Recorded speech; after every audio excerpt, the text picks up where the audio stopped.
Students, good morning to all of you. मेरा नाम जितिका है और आज मैं आपको क्लास 12 सब्जेक्ट पॉलिटिकल साइंस के book Samkaleen Vishwa Rajneeti contemporary world politics के चैप्टर 1 के बारे में पढ़ाने वाली हूँ, जिसका नाम है शीत युद्ध का दौर, कोल्ड वॉर एरा।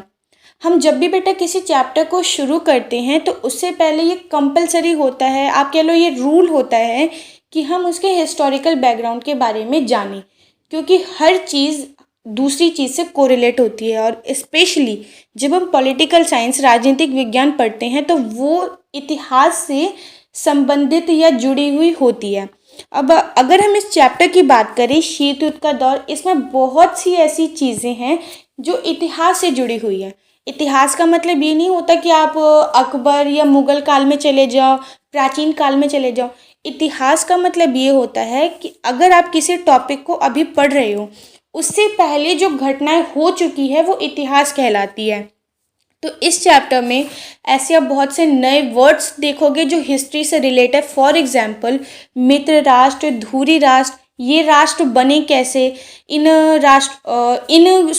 ग्रुप्स में कौन कौन से देश शामिल थे, वो देश इन ग्रुप्स में शामिल क्यों हुए, ऐसी बहुत से टर्म्स आएंगे इस चैप्टर में। इस चैप्टर को जब हम शुरू करेंगे तो हमारी टॉपिक्स का जो सीरीज़ होगा हमारे विषयों का जो क्रम होगा वो इस प्रकार होगा। सबसे पहले हम जानेंगे युद्ध के बारे में, युद्ध क्या होता है या कितने प्रकार का होता है। उसके बाद हम जानेंगे शीत युद्ध के बारे में। देन हमारा नेक्स्ट टॉपिक होगा क्यूबा का मिसाइल संकट। उसके बाद हम देखेंगे दो ध्रुवीयता विश्व का आरंभ, इट मीन्स दुनिया कैसे दो गुटों में बढ़ चुकी थी। उसके बाद हम देखेंगे शीत युद्ध के दायरे मतलब होता है लिमिटेशंस, ये युद्ध कितने देशों तक फैला था, कौन कौन से देश इस युद्ध में शामिल थे, किन किन देशों का इसमें योगदान रहा था, किसकी विजय हुई थी, किसकी हार हुई थी, इत्यादि। देन हमारा नेक्स्ट टॉपिक होगा दो ध्रुवीयता को चुनौती और गुटनिरपेक्ष आंदोलन। उसके बाद हम देखेंगे नव अंतर्राष्ट्रीय आर्थिक व्यवस्था। एंड देन लास्ट में हम देखेंगे भारत और शीत युद्ध। इसका मतलब है भारत का शीत युद्ध में क्या योगदान था, भारत ने किस तरीके से शीत युद्ध में सहायता दी थी या नहीं दी थी। तो आइए शुरू करते हैं बिना टाइम वेस्ट किए। जैसे कि मैंने बताया, हमारा फर्स्ट टॉपिक होगा युद्ध के बारे में। युद्ध क्या होता है और उसके प्रकार कितने होते हैं। युद्ध बेसिकली दो प्रकार के होते हैं, एक होता है बाह्य युद्ध और एक होता है आंतरिक युद्ध, जिसे हम गृह युद्ध भी कहते हैं। बाह्य युद्ध ये होता है जब कोई एक राष्ट्र अपने किसी फायदे के लिए या अपने किसी भी स्वार्थ के लिए दूसरे राष्ट्र पे आक्रमण करता है और वो दोनों राष्ट्र आपस में उलझ जाते हैं, इसे हम कहते हैं बाह्य युद्ध। और नेक्स्ट होता है दूसरा होता है गृह युद्ध। गृह युद्ध का मतलब एक ही राष्ट्र, एक ही देश के कुछ राज्य किसी भी मुद्दे को लेकर आपस में उलझ जाते हैं और ये जो विवाद है ये काफ़ी लंबे समय तक चलता रहता है। लेकिन हमने एक नए युद्ध के बारे में भी जाना, वो था शीत युद्ध। शीत युद्ध मतलब था क्या, इस वर्ड की उत्पत्ति कब हुई थी, कैसे हुई थी। तो 1945 तक आते आते इस दुनिया में दो विश्व युद्ध हो चुके थे। फर्स्ट वर्ल्ड वॉर जो कि 1914 से 1919 तक था, और सेकंड वर्ल्ड वॉर जो 1939 से 1945 तक रहा था। लेकिन 1945 के बाद ऐसा क्या हुआ जो शीत युद्ध का दौर शुरू हो गया, और ये दौर 1945 से लेकर 1990 तक चला था। तो अगर हम फर्स्ट वर्ल्ड वॉर के बारे में जानेंगे तो फर्स्ट वर्ल्ड वॉर को हम सिंपल तरीके से समझते हैं। इसमें 37 देश शामिल हुए थे टोटल। और इस युद्ध में इसका जो तत्कालीन कारण था, तत्कालीन कारण मतलब बेटा ये होता है कि वैसे देखो 1857 का जैसे हमारे रिवॉल्ट हुआ था, वो रिवॉल्ट हमारा अचानक नहीं हो गया था। उससे पहले बहुत से विषय थे, बहुत से मुद्दे थे जो भारतीयों को युद्ध करने के लिए या विद्रोह करने के लिए उकसा रहे थे। लेकिन जो तत्कालीन कारण था, इमीडिएट रीज़न था, वो था गाय और सूअर की चर्बी का प्रयोग जो कारतूसों में होने लगा था। हालांकि ये सच नहीं था, ये विवाद था, बट ये तत्कालीन कारण था। तो तत्कालीन कारण ये होता है जो इमीडिएट युद्ध को भड़का दे। तो वैसे ही फर्स्ट वर्ल्ड वॉर में जो तत्कालीन कारण था वो था ऑस्ट्रिया के जो राजा थे, राजकुमार था फर्डिनेंड, उनकी हत्या कर दी जाना। ठीक है, और उसमें कट्टर राष्ट्रवाद भी था मेन कारण। और सेकंड थी जातीय श्रेष्ठता, उपनिवेशवादी रुख, ऐसी बहुत सी चीज़ें थी। इस युद्ध में जो देश शामिल हुए थे वो दो ग्रुप्स में बटे हुए थे। एक कह लो आप पावरफुल नेशंस का ग्रुप था जिसे मित्र राष्ट्र कहा जाता है, और दूसरा जो था वो धुरी राष्ट्र का ग्रुप था जो एक तरीके से कमज़ोर राष्ट्रों का ग्रुप माना जाता है। अब मित्र राष्ट्र में जो देश थे वो थे फ्रांस, इंग्लैंड, इटली, जापान। इसमें अमेरिका अभी शामिल नहीं हुआ था। अमेरिका कब शामिल होता है वो हम अभी आगे जानेंगे। और सेकंड था धुरी राष्ट्र का ग्रुप जिसमें जर्मनी, ऑस्ट्रिया, हंगरी, तुर्की, बुल्गारिया। जब ये युद्ध होता है इसके परिणाम क्या क्या होते हैं और इस युद्ध में अमेरिका कैसे शामिल हो जाता है। तो इस युद्ध के परिणाम ये थे कि शुरुआत के देखो 3.5 वर्षों तक यानी 3.5 साल तक जर्मनी का पलड़ा काफ़ी भारी रहा था। इसमें मैंने आपको बेटा स्टार्टिंग में बताया होगा कि धुरी राष्ट्र का जो ग्रुप था वो कमज़ोर देशों का था, लेकिन जब फर्स्ट वर्ल्ड वॉर होता है तो उसके स्टार्टिंग के कुछ सालों तक जर्मनी का पलड़ा भारी होता है।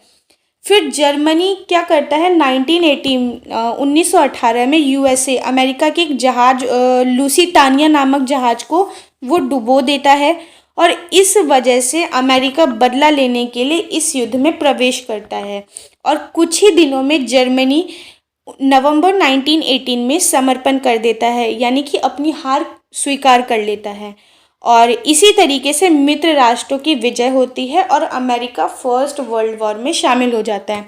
उसके बाद सेकंड वर्ल्ड वॉर होता है और देन शुरू होता है 1945 के बाद से 1990 तक शीत युद्ध का दौर। बेसिकली शीत युद्ध वो स्थिति होती है जब दो राष्ट्र एक दूसरे को केवल धमकाते हैं, मतलब बातचीत से युद्ध होता है, और लेकिन हथियारों का किसी भी हथियारों का शारीरिक रूप से या फिजिकली प्रयोग नहीं करते हैं, केवल वो जुबानी लड़ाई होती है। ठीक है, तो इसमें हम देखते हैं क्यूबा का मिसाइल संकट क्या था। क्यूबा का मिसाइल संकट मैं बीच में इसलिए शुरू कर रही हूँ क्योंकि ये शीत युद्ध से रिलेट है। अब क्यूबा का मिसाइल संकट क्या था, देखो 1961 में होता क्या है, अप्रैल में सोवियत संघ के नेता को चिंता सताने लगती है कि अमेरिका जो कि साम्यवादी द्वारा शासित क्यूबा पर आक्रमण कर देगा और इस देश के राष्ट्रपति फिदेल कास्त्रो का तख्ता पलट हो जाएगा। तख्ता पलट मतलब बेटा ये होता है जब कोई राजनेता किसी दूसरे राजनेता को चालबाजी तरीके से या चाल चल के चालाकी से उसको उसके पोजीशन से हटा देता है और खुद उसी गद्दी पे बैठ जाता है, जो कि पाकिस्तान में काफ़ी बार हुआ है, ये बताने की ज़रूरत नहीं है। तो क्यूबा था क्या, क्यूबा एक छोटा सा द्वीपीय देश था जो अटैच था अमेरिका से, मतलब उसकी सीमा जो थी, उसकी जो बाउंड्रीज थी वो अमेरिका से जुड़ी हुई थी, लेकिन उसको सारी मदद, आर्थिक मदद, सैन्य मदद, राजनीतिक मदद, हर प्रकार की मदद उसको सोवियत संघ कर रहा था। और सोवियत संघ ऐसे ही नहीं उसकी मदद कर रहा था बेटा, सोवियत संघ ये सोच के मदद कर रहा था कि आने वाले टाइम में अमेरिका से अगर मुझे युद्ध करना पड़ता है तो ऐसी कंडीशन में मैं क्यूबा के ऊपर मिसाइल रख के डायरेक्ट अमेरिका पे छोड़ दूंगा और इस प्रकार मेरे ऊपर नाम भी नहीं आएगा। लेकिन सोवियत संघ करता क्या है, क्यूबा में अमेरिका के खिलाफ मिसाइलें तैनात कर देता है, मतलब मिसाइलें रख देता है। इस बात की भनक अभी अमेरिकियों को नहीं होती है। इस बात की भनक अमेरिका को कब लगती है, 3 हफ्ते बाद। अच्छा, हमें इसमें नेताओं के बारे में जानना बहुत ज़रूरी है, कौन कौन से नेता। अमेरिका के नेता क्यूबा मिसाइल संकट के टाइम में थे जॉन एफ कैनेडी, क्यूबा के थे फिदेल कास्त्रो, और सोवियत संघ के थे निकिता ख्रुश्चेव। तो सोवियत संघ के नेता निकिता ख्रुश्चेव ने क्यूबा को रूस के सैनिक अड्डे के रूप में बदलने का फैसला किया और 1962 में ख्रुश्चेव ने क्यूबा में परमाणु मिसाइलें तैनात भी कर दी। अब इन हथियारों की तैनाती से पहली बार अभी तक ऐसा हुआ था, इससे पहले ऐसा कभी नहीं हुआ था कि अमेरिका के ऊपर खतरा मंडरा रहा है। इससे पहले कंडीशन ये थी कि अमेरिका खुद ही एक खतरा बनके दूसरे देशों पे मंडरा रहा होता था। लेकिन जब सोवियत संघ ने क्यूबा पे मिसाइलें तैनात कर दी तो पहली बार अमेरिका हथियारों से नज़दीकी निशाने में आ गया था। और इस तैनाती के बाद सोवियत संघ पहले की तुलना में, पहले के कंपैरिजन में अब अमेरिका के लगभग 2 गुने हिस्से पे आक्रमण कर सकता था।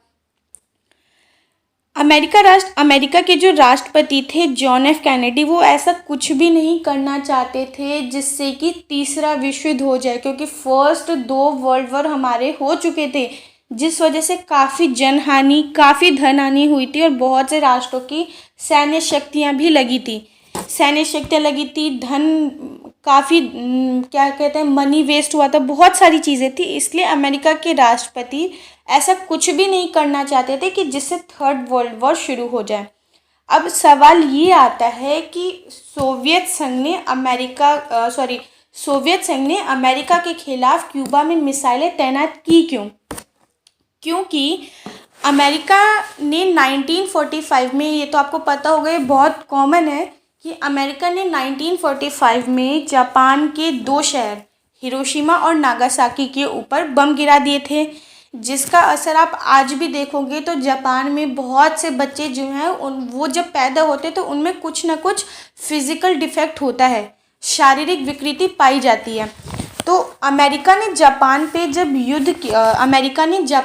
जब परमाणु बम गिराए थे, तो जापान, अगर आपको याद होगा, मैंने स्टार्टिंग में बताया था कि जापान मित्र राष्ट्रों के ग्रुप का एक देश था और अमेरिका भी मित्र राष्ट्रों का ही सदस्य था, लेकिन अमेरिका ने फिर भी जापान के ऊपर परमाणु मिसाइलें गिरा दी। तो सोवियत संघ ने सोचा कि जब अमेरिका अपने ही ग्रुप के देशों के ऊपर, अपने ही ग्रुप के किसी एक देश के ऊपर परमाणु मिसाइल गिरा सकता है और वो आज के समय में इतना ताकतवर हो गया है, तो क्या गारंटी है कि वो मेरे ऊपर भविष्य में नहीं गिराएगा।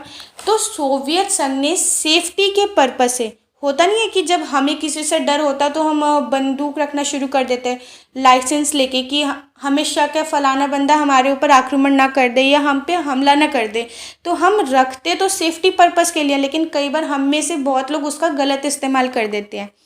तो सोवियत संघ का इरादा गलत नहीं था। सोवियत संघ ने अपने क्यूबा में जो मिसाइलें रखी थी वो सिर्फ अपनी सेफ्टी के लिए रखी थी कि भविष्य में अगर अमेरिका आक्रमण करता है मुझ पे, तो मैं भी उसको जवाबी कार्यवाही में परमाणु मिसाइलों का मैं भी प्रयोग कर सकूं, बस ये था।